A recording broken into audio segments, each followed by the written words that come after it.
And, crowdfunding ties a little bit into this next point that I want to make about funding Nostr development in general. This is something that I think is still a bit of an open question. What is the best way to accomplish this, right?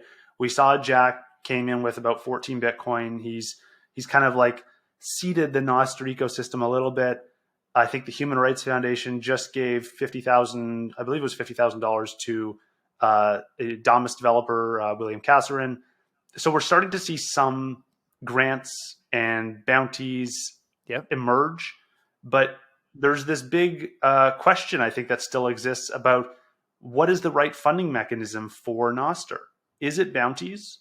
You come from the traditional venture capital side. You've seen that the success that can come there. What are your thoughts on the pros and cons and that spectrum of like on one end, piece by piece bounties for solving individual problems, and on the other end, large venture capital checks for establishing multiple years of runway for a company. Where do you Yeah. think this all unfolds when we think about Nostr development? Yeah, yeah. I mean, these are great questions, and this is all I think what we're trying to figure out real time. The bounty ecosystem is super exciting because you can post very specific contained ideas, or even somewhat open ended, but you have like fairly constrained timeframes on which they can be delivered, and then you have like somebody who can adjudicate, yes, this worked as we hoped, and yes, this didn't, and this served the need that I had in mind when I originally wrote the bounty. So I think that's like a newly emergent ecosystem. Um, but I think it's great application for certain types of problems, but it's not like the one tool for all future development. I think it's like a very useful new tool, but it doesn't, I think, do everything. And so, I'd say like the abstracts that it misses are it's harder to do long-term projects with where the beneficiaries of such projects are very diffuse and where there's a lot of uncertainty, because ultimately a bounty is expecting the developer to burden the full risk of whether they can get it done or not, which I think shortens timeframes on average. And so if you can find ways to pool that risk with among builders and among potentially capital pools that want to see that thing exist, and where there's a potential to have some sort of value capture, that starts to feel more like the way sort of maybe the angel ecosystem and venture capital work. Um, but I would suspect that it doesn't play out quite the same if not everything is just some C corp based in U.S. C corp based in Delaware with a 100 points of equity on a cap table.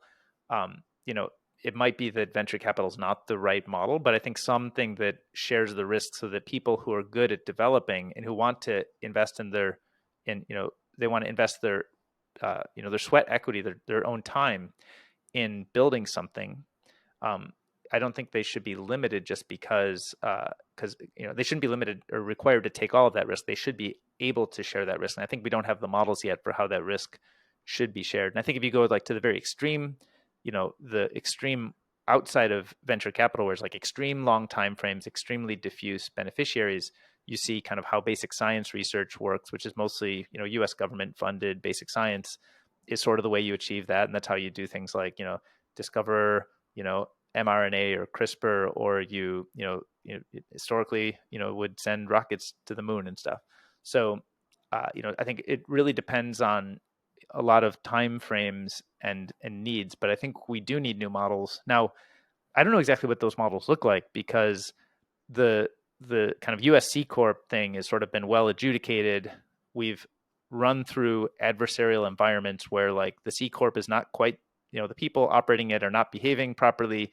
And so we have a judicial system which keeps that in check. And I suspect that same pattern doesn't play out exactly the same here. But unless we've tested things in kind of these adversarial environments, we don't really know if the ideas work, or we don't know how they break.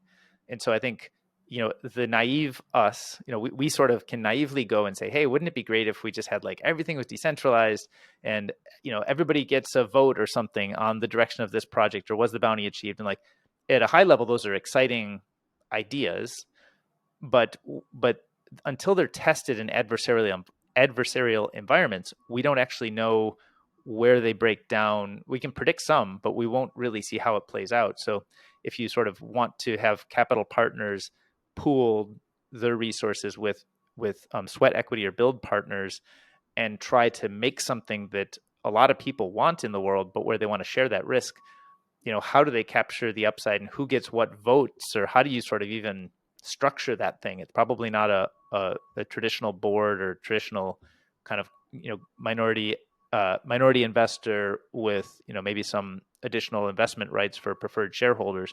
You just don't have those structures, and I'm not suggesting we should reapply those or use those in all cases. I think they work well enough in today's world to accomplish some of these things, but they also have deep flaws. So we probably need to invent something new, but I don't know what that new thing is yet. And I think in order to know if we've got the right one, it can't just be that the soundbite works well. It has to be that we can test it in an adversarial environment, hopefully with low stakes, and we can see where it breaks and how it breaks, and we can try to patch it and make it better.